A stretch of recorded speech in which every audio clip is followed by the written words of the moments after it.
Buongiorno, अस्सलाम वालेकुम, सत श्री अकाल, नमस्ते। मैं अमरीश हूँ। अमरीश ट्विट पता है अमरीश गाइडेंस सेंटर का। आप लोगों ने मेरी फेसबुक पेज देखी होगी और मुझे पता है कि अभी इतनी मशहूरी हो गई है कि सारे के सारे को पता चल गया इटली में कि अगर उर्दू में या हिंदी में अगर लाइसेंस हासिल करना है तो हमारी क्लास में आते हैं ऑनलाइन क्लास कराने के लिए। खैर अभी यहाँ पे आपको नीचे मिलेगी इन्फॉर्मेशन, हमारा टेलीफोन नंबर कि अगर आप चाहते हो तो एक आधे या 1.5 घंटे की हमारी फ्री क्लास आजमा के देख लो।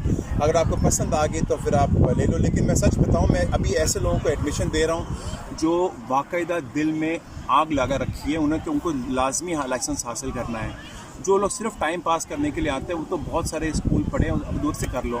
अगर आपको यकीन है, मैं बड़ी सख्ती से सिखाता हूँ, बिल्कुल स्कूल के बराबर, लेकिन इस वजह से हमारे लोग 2-2, 3-3 महीने में पास हो जा रहे हैं सारे के सारे। हर हफ्ते लोग मेरे पास हो रहे हैं। इस वजह से मैं कहता हूँ अगर आप सीरियसली इंटरेस्टेड हो तो फ़ोन करके मुझे बता दो और बेशक आप 1.5 घंटे की फ्री क्लासेस मान लो।